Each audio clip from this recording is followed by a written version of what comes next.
In a town in Port Harcourt, Nigeria, there lived a woman named Amina. She was known for her beauty and strength but also for her quick temper. One day, Amina had a fight with her neighbor, a woman named Fatima. In anger, Amina said terrible things to Fatima. That night after Amina and Fatima quarreled, Fatima felt so bad. She couldn't take her mind away from what Amina told her.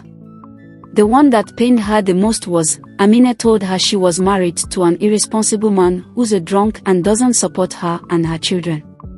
And yet beat her with any given opportunity. Amina went further and told Fatima that she was worse than a widow. That night, Fatima couldn't sleep, she cried all through the night. At midnight, she swore to take her revenge. Fatima's father was a witch doctor who lived on the same street with Fatima. That night she cried to her father's house. She didn't meet her father inside their house. Then her mother told her he was consulting his oracle inside his shrine.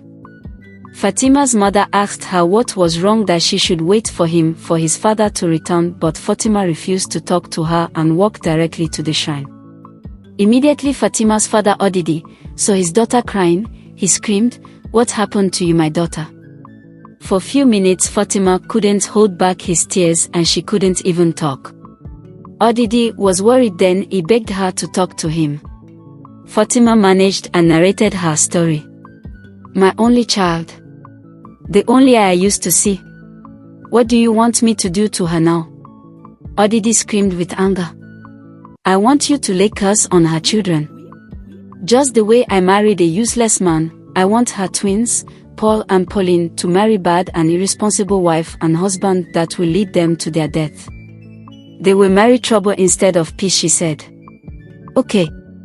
Go home and bring Paul and Paulina's shoes and clothes," Odidi said.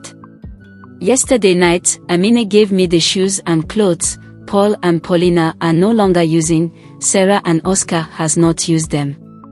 Fatima replied. "Have they tried it on?" Odidi asked. "No, father. They used the same size, so I didn't bother to check. This is not the first time she's giving me their things." Fatima replied. "Okay, my daughter, go home and bring them." Immediately, Fatima ran home and brought the shoes and clothes. Odidi cursed the items. He laid incantations on them. That night, Odidi placed heavy curses on Paul and Pauline that they will marry wrongly and terribly. Then in the presence of Fatima, Odidi dug a 6-foot hole and buried the shoes and the clothes. That night, Amina couldn't sleep too. She couldn't take her mind away from the terrible things she said to Fatima. Then she told her husband Odi, "How could you say such things to your neighbor and your friend? You are the only person she talks to in this full compound. Same with you. You are supposed to cover up for her and protect her. First thing, tomorrow morning, go and apologize to her," Odi concluded. The next day, Amina went to Fatima. She fell on her knees and apologized to her.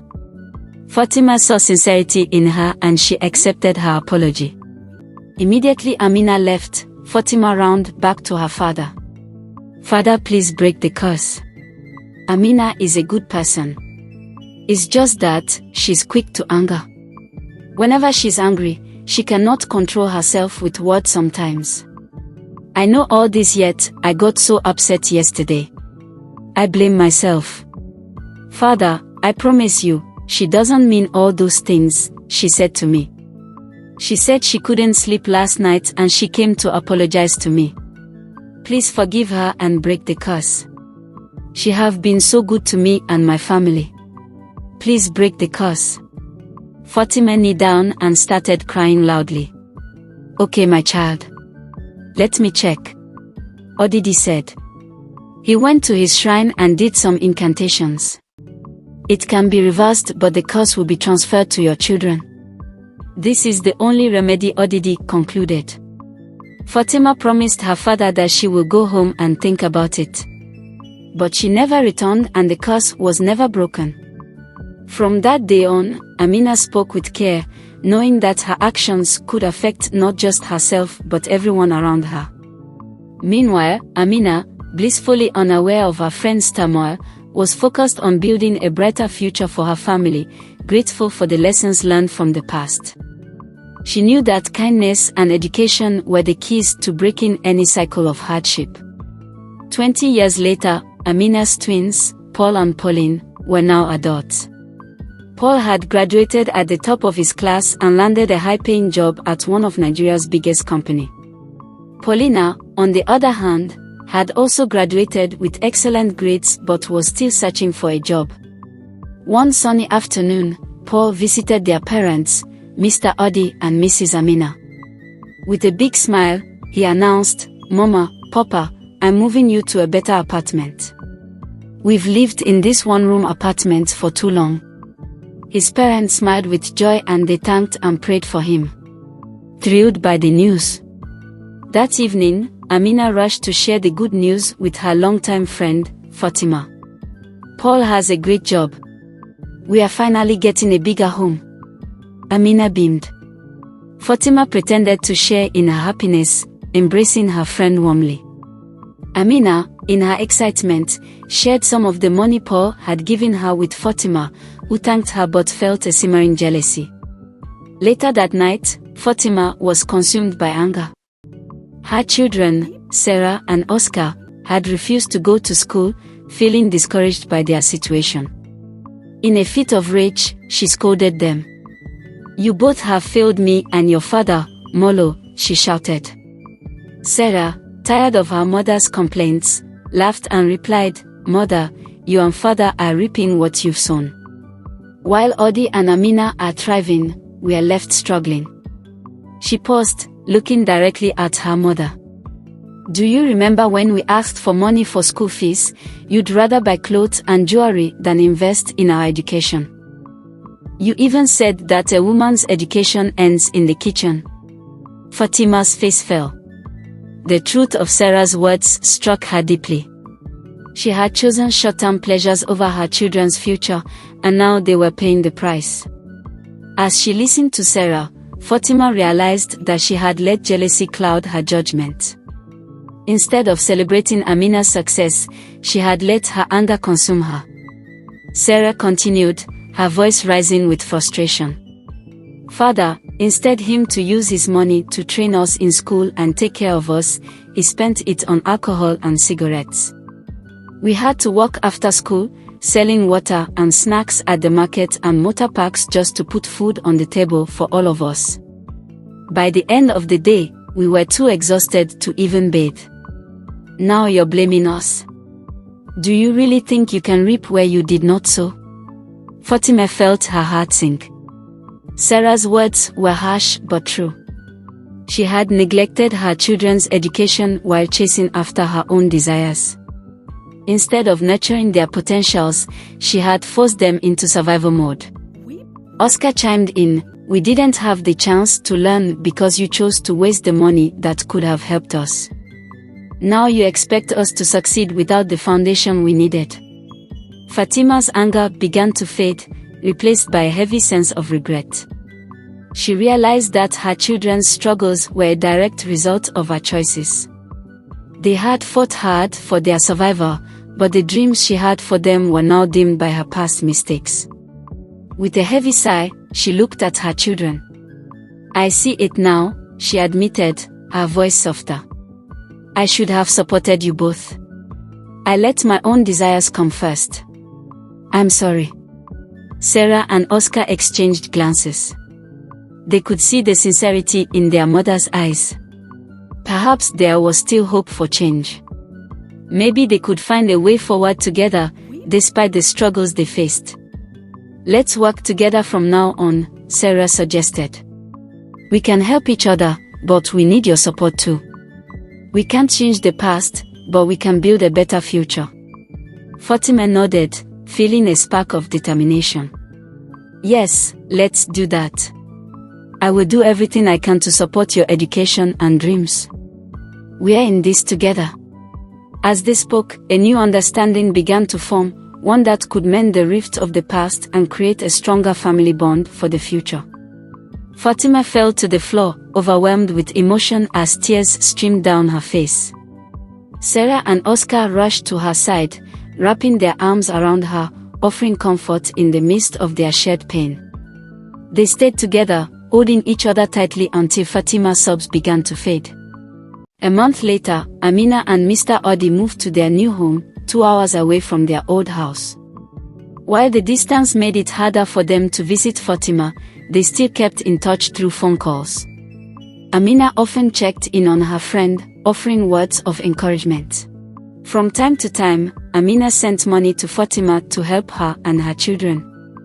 She even suggested that Fatima encourage Sarah and Oscar to go back to school. "I can ask Paul to help out," Amina offered, hopeful that a little support could change their situation. However, Sarah and Oscar were hesitant. "It's too late for us," Sarah said, a hint of sadness in her voice. "I dropped out in JSS 3 because I couldn't pay the enrollment fee." Oscar had to quit in primary 6 for the same reason. Sarah's ambitions were stifled by her circumstances. Despite gathering money from her water-selling business to register for tailoring training, her responsibilities at home consumed her time. The pressure mounted when her mother, Fatima, diverted the funds for social club events instead of supporting Sarah's education. Fatima insisted that they were not obligated to provide for the family, shifting the blame to their father, who had abandoned his responsibilities. This left Sarah feeling trapped and without support, ultimately leading her to abandon her dreams of schooling and vocational training. Oscar nodded, recalling how difficult those days had been. But he refused to let his circumstances define him. For years after dropping out, he had found a way to take control of his life. He began selling water, saving every coin until he could afford to register for vocational training as a vulcanizer. With determination, he bought his own tools and completed the training, ready to start a new chapter. As he shared his plans with Sarah and Fatima, a spark of hope ignited within the family. "I may not have finished school, but I can build a career," Oscar said confidently. "We can still create a better future, even if it looks different from what we imagined." Fatima wiped her tears, feeling a sense of pride in her children's resilience. "You've both shown such strength," she said, her heart swelling with admiration. "I may have made mistakes, but I will support you in every ways." As life took its toll, Sarah found herself pregnant by Jojo, whose financial situation meant he couldn't pay her bride price. With no viable options, she resigned herself to moving into his home, her aspirations fading into the background as she faced the challenges of young motherhood. On the other hand, in Amina's family, Pauline was still in search of a job when Paul finally managed to help her secure a position. While the pay wasn't as high as his own, Pauline felt a wave of relief and happiness. It was a step in the right direction, and having a steady income, however modest, meant she could finally contribute and have something to lean on. Grateful for Paul's support, she was determined to make the most of this opportunity and build a better future for herself. A few years later, 2 suitors, Emmanuel and Joshua, vied for Pauline's hand in marriage. Joshua was calm, God-fearing, intelligent, and hardworking, while Emmanuel was hot-tempered, lazy, and arrogant. To everyone's shock, Pauline chose Emmanuel despite her family's concerns. Mr. Odi, Mrs. Amina, and Paul rejected Emmanuel's bride price multiple times, even chasing his family away. Yet, Pauline remained resolute, dismissing Joshua's heartfelt pleas, insisting she didn't love him. Then one day, Pauline fell ill, vomiting and fainting. At the hospital, the doctor confirmed she was pregnant. Amina and Mr. Odi were distraught, knowing Emmanuel would be responsible for the situation. Faced with the impending shame of Pauline having a child out of wedlock, her family had no choice but to beg Emmanuel to come and pay her bride price, hoping to salvage their dignity. The marriage ceremony for Pauline and Emmanuel was hurried, but reality hit hard shortly after.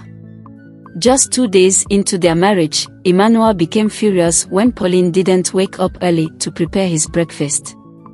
In the midst of this turmoil, Pauline gave birth to their first child, Mudioga. Meanwhile, Paul was in a loving relationship with Olivia, a beautiful and respectful woman. Olivia often visited Amina's home to help out, endearing herself to Pauline's family. After 3 years together, their bond was so strong that the community referred to them as husband and wife. Professionally, Paul was thriving. His hard work and intelligence earned him an opportunity to travel abroad as an expatriate.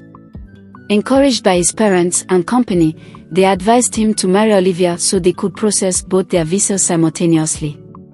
The company manager, familiar with Olivia's frequent visits to Paul's office, suggested they formalize their relationship, paving the way for a promising future together. Mr. Odi and Amina were taken aback when Paul brought home a strange girl, introducing her as his fiancée. Confused and upset, they questioned him about Olivia. Paul dismissively stated that Olivia wasn't smart enough for him, insisting he wanted someone more intelligent. Furious, Mr. Adi objected to Paul's plans to marry Vivian, even chasing her away with a broomstick. Despite his parents' objections, Paul was determined.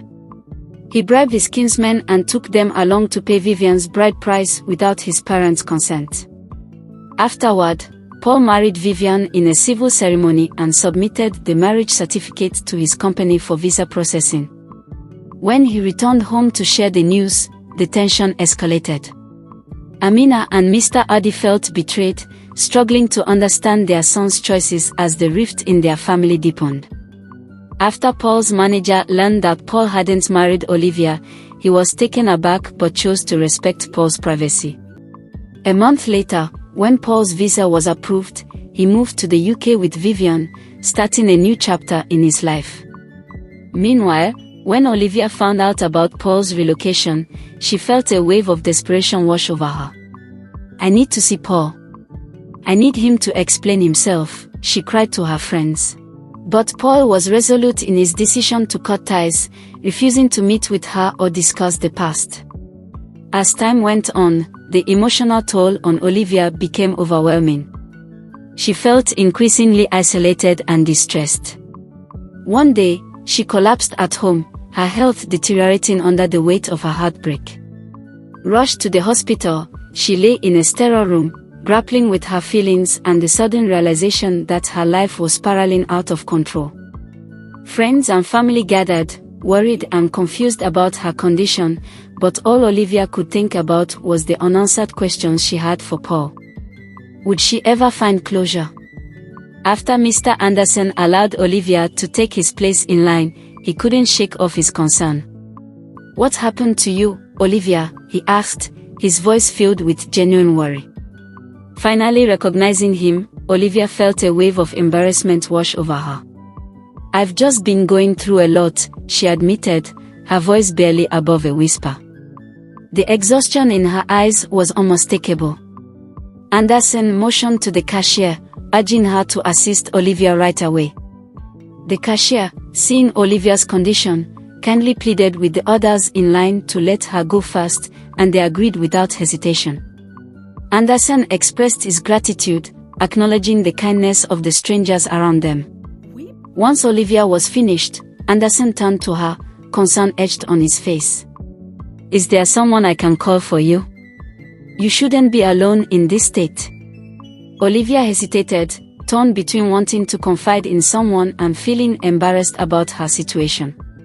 I don't know. I don't want to burden anyone." "It's not a burden," he insisted gently. "You deserve support, especially now." Finally, with a deep breath, Olivia nodded. "I just want to talk to Paul. I need to understand why he left." Anderson's expression softened. "I can't speak for him, but maybe I can help. Let's get you some rest first. Then we can figure this out together." Grateful yet apprehensive, Olivia felt a glimmer of hope amidst her turmoil. Maybe this unexpected encounter could lead to the answers she so desperately needed. Mr. Anderson accompanied Olivia to her ward, noticing the crowded public space. Concerned for her comfort, He spoke with the nurse, and within moments, Olivia was moved to a private room. As they settled in, Anderson shared that he had brought his 7-year-old daughter, Zora, to the hospital and that she was with his elder sister. Olivia, still weak but determined, asked to see Zora. Anderson hesitated but eventually agreed, knowing how important it was for Olivia to feel connected. When they reached Zora's ward, the little girl's face lit up at the sight of Olivia. "Mommy! You're here," she exclaimed, rushing to hug her. Then, with childlike innocence, she turned to her father and declared, "Daddy, you should marry her." The room filled with laughter, easing some of the tension.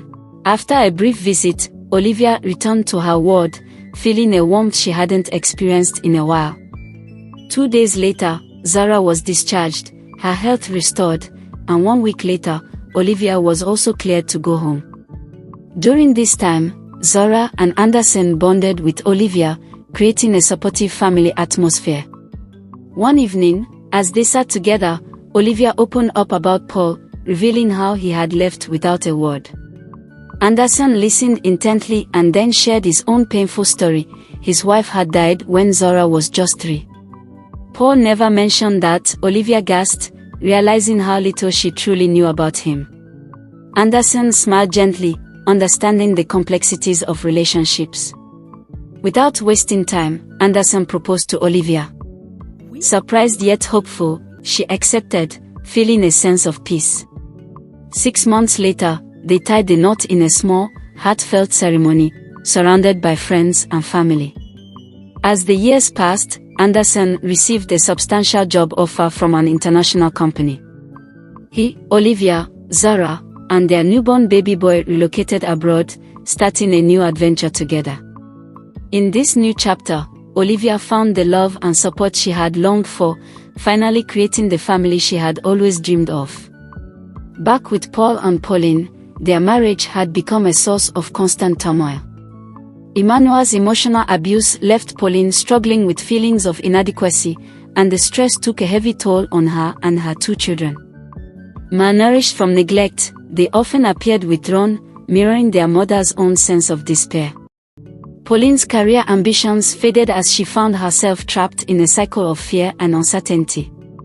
Initially, she was too shy and scared to confide in her family about her struggles, worrying they wouldn't understand or would blame her for her situation. But one day, after a particularly harsh argument with Emmanuel, something shifted within her. Taking a deep breath, she called her mother. "I need to talk," she said, her voice trembling. Over the phone, she finally revealed the truth about her life, how Emmanuel belittled her, how she felt suffocated, and how her children were suffering as a result. Amina and Odi advised their daughter, Pauline, to come home. Pauline, feeling a surge of courage, went to her parents and recounted everything that had been happening with Emmanuel. At first, her parents remained calm, believing they could mediate. They reached out to Emmanuel, inviting him to discuss the situation, but he responded with hostility, flatly refusing to meet. Amina listened intently, offering comfort and support. "You're not alone, Pauline. You deserve to be happy and safe," she said. "We knew Emmanuel will not make a good husband before. It's too late to blame you." Encouraged by this, Pauline began to realize that she had to prioritize her well-being and that of her children. With her mother's help, Pauline started exploring options for leaving Emmanuel. They discussed finding a therapist and considering a safe place for her and the children. This newfound resolve marked the beginning of her journey toward reclaiming her life, as she slowly gained the strength to take the necessary steps to escape her abusive situation. Finally speaking out allowed Pauline to see that there was hope beyond her current circumstances, and she was determined to build a better future for herself and her children. Mr. and Mrs. Odi invited Emmanuel to discussion. He went and acted like a saint. Though he accepted the offenses, but he promised to change. Emmanuel and Pauline went back home and everything worsened. It got to the point that Emmanuel turned Pauline to a punching bag. Left with no other option, Pauline's parents decided to involve the police. To their shock, when the officers arrived at Emmanuel's house, Pauline suddenly denied the very torment she had confided to her parents. "I'm fine," she insisted, her voice wavering, as Emmanuel stood beside her with a smug expression. Mr. Odi and Mrs. Amina exchanged bewildered glances, unable to comprehend her sudden reversal. The police, sensing the tension, prepared to intervene. However, Emmanuel interjected, pleading on behalf of both Pauline and himself, claiming everything was under control. The police, unsure of how to proceed, ultimately left the house but warned Emmanuel to treat Pauline respectfully. They instructed Pauline to seek help if she truly felt unsafe, but as they departed, they advised her never to return to the volatile environment. As the officers drove away, her parents felt helpless and frustrated. They implored Pauline to reconsider, but she was caught in a web of fear and confusion. In that moment, the battle within her continued, a struggle between the desire for freedom and the deep-seated fear of the repercussions of living. When Amina and Odi returned home from Pauline's house, they immediately called Paul to update him on the situation. However, they were taken aback when Paul answered, his voice trembling and shivering as if he were cold. Amina's concern deepened. "Why are you talking like that?" she asked, worry creeping into her tone. Unable to hide his feelings any longer, Paul suddenly burst into laughter. "You won't believe what happened," he said, recounting how Vivian had locked him outside in the middle of the night after a heated argument. He had gone out to turn off the outside lights while working on his laptop, only to find the door shut behind him.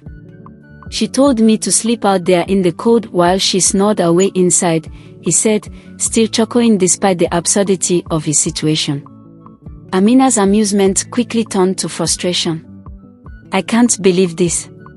I need to talk to Vivian," she said, ending the call with Paul and dialing Vivian immediately. When Vivian answered, her tone was unyielding. "Do your worst, Amina. He's not coming in tonight," she said defiantly. Despite Amina's attempts to reason with her, Vivian stood firm. Paul remained locked out, forced to spend the night in the cold while his wife remained inside, indifferent to his plight.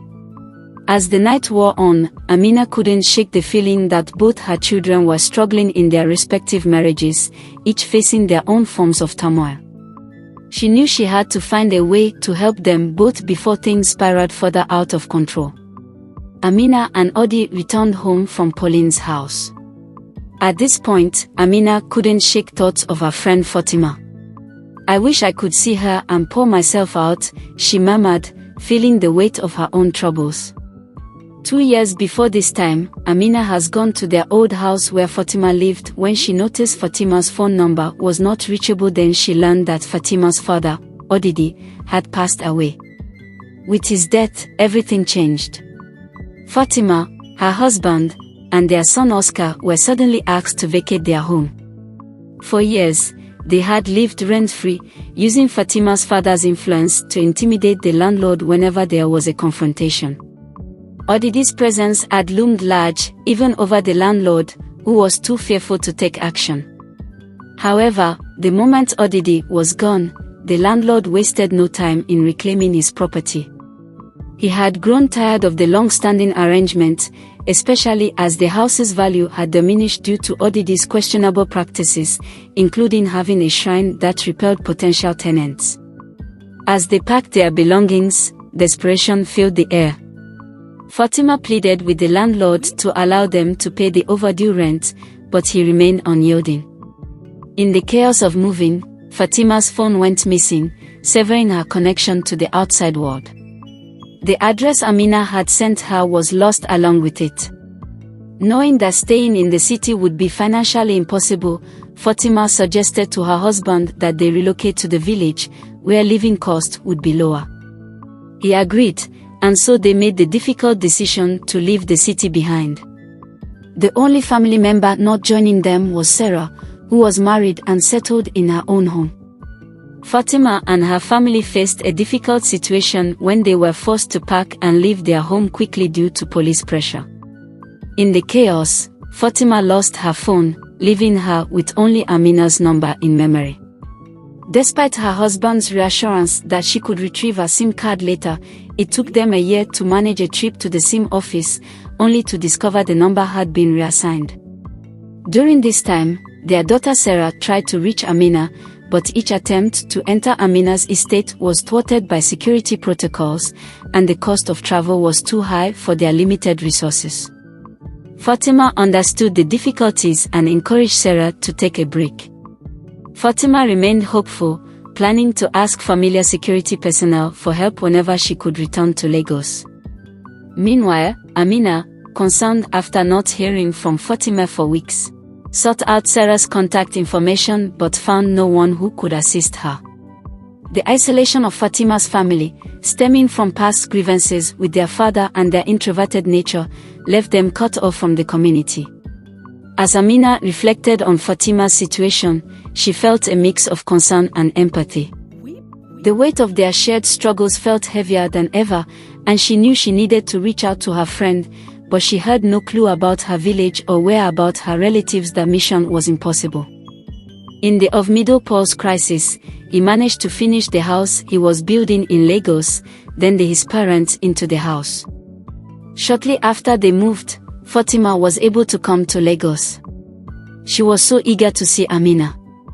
The next day, Sarah followed her to the estate. The securities refused to allow them enter the estate, but when she pleaded for 2 hours, they didn't have choice. They allowed them, but one security man accompanied them. When they got to the house, at first, they didn't recognize it. "What happened here?" Fatima asked. The security said, "Is it this house you're going to?" They just saw the house and you can see the new buyer is renovating the house. Fatima fell on the floor. "So where is Amina?" she said. "I don't know Amina, but this house has been sold for 2 weeks now. They started the renovation 2 days ago." They tried to get Amina's phone number from the security men, but they didn't have it. That was how Fatima lost her only chance to see Amina again. Back to Amina, Paul and Pauline were still facing problems in their marriages. To the extent Amina has lost concentration in life. She was always thinking and crying. One day, she was almost hit by a vehicle because she crossed the main road without checking for passing vehicles. The passerby screamed at her, "Madam, what are you thinking?" Immediately she burst into tears. Everyone left her without showing concern except one elderly woman. "Mrs. Ulora. It's okay," she said. "With the way you cry, I know you are going through a lot," she said. She collected Amina's phone number and promised to call her in the evening. Amina cheered up and thanked her. "Your words are so soothing. Please call me," she replied. That night, Mrs. Ulora really called Amina. As if they knew for a long time, Amina didn't hold anything inside. She poured her heart to her. "There is a solution. There's nothing God cannot fix," Mrs. Ulora said. She consoled her. And then, she invited her to her church. "I used to be a good Christian before I got married. My father was a Muslim, my mother was a Christian, so we attend the two equally. I was a good Muslim and a good Christian," Amina said. They both laughed. Amina continued. "When I married Odi, he was a Christian, so I decided to be a full-time Christian so that we both practiced the same faith. But he was not a serious Christian. I ended not going to church or mosque. And we didn't bring up our children in any religion." "That's so bad," Mrs. Ulora responded. The next day was Sunday. Mrs. Ulora came with her car and picked her and Mr. Odi to church. Mrs. Amina and Mr. Odi started going to church. The more they were serious with the things of God, the more their children were being tortured by their spouses. At a point, Amina was discouraged. "I thought I would find solutions fast," she cried. Her husband consoled her and pleaded with her to hold on to her faith. "Do you have any other way?" Mr. Odi asked her. "No," Amina replied. "Then let's continue to ask God to help them." Many times, when the matter got so serious, Mr. Odi and Mrs. Amina begged their children Paul and Pauline to divorce their spouses in order to save their lives and sanity. They will say yes today, then, the next day, they will say no. One day, Paul confirmed to his mother, Amina, that each time he tries to push him for divorce, it looks as if something is holding him down. "There's a force holding me down, mommy, and I can't explain it," Paul said. Mrs. Amina and Mr. Odi continued to pray. One day, Amina and Odi had a dream. The same dream. In the dream, the cause of their children's calamity was revealed. They saw how Fatima and his father cursed their children and how they buried their shoes and clothes in the ground.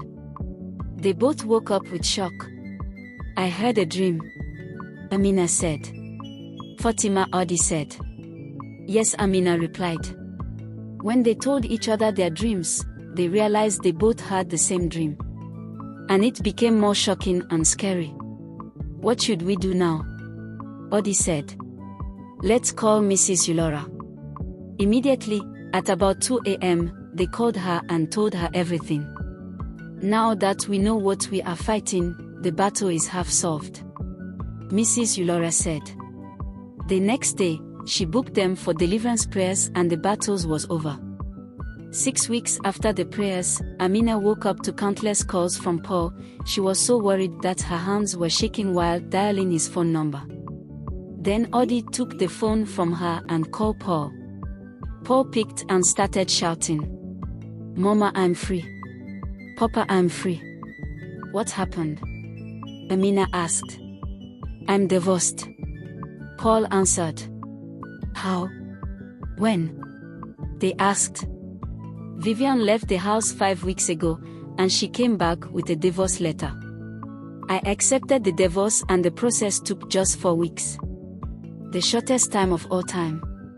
Now I'm free. I didn't want to tell you until it's over," Paul said. "What? Where is Vivian now?" Amina asked. "As I speak to you now, she married another white man. I was begging her not to take half of my property, but she laughed and told me she doesn't want any of them. That her man is wealthy. She left without taking anything. I'm free," Paul concluded. Amina and Odi were so happy that their son is free now, but the joy didn't last long before they still have another one in bondage. Odi and Amina persuaded their children to know God and serve Him. And they told them about the dream and revelation. Then Pauline and Paul started going to church. With time, Pauline was able to push her husband to church. That was when his life changed. With time, he changed and turned a new leaf. Pauline's husband changed to a good man and the family was happy once again. The person they were most grateful for was Mrs. Yulora. 1 year later, Paul came home and went in search of Olivia. It was too late, she was already married. She searched for her phone number and called her immediately. Paul still wanted her forgiveness. Paul apologized to Olivia and told her about the curse. "I suspected you were under a spell. That was the reason I wanted to see you, but you refused." "No problem. It's good you are free now," Olivia said. Paul thanked her for forgiving him and she asked Olivia if she knows any good girl like her that he can marry. Olivia laughed and promised to get back to him. 2 months later, Olivia sent her cousin Faith's phone number to Paul. Indeed, Faith was a good girl. Few months later they got married. And they all lived happily ever after. The end.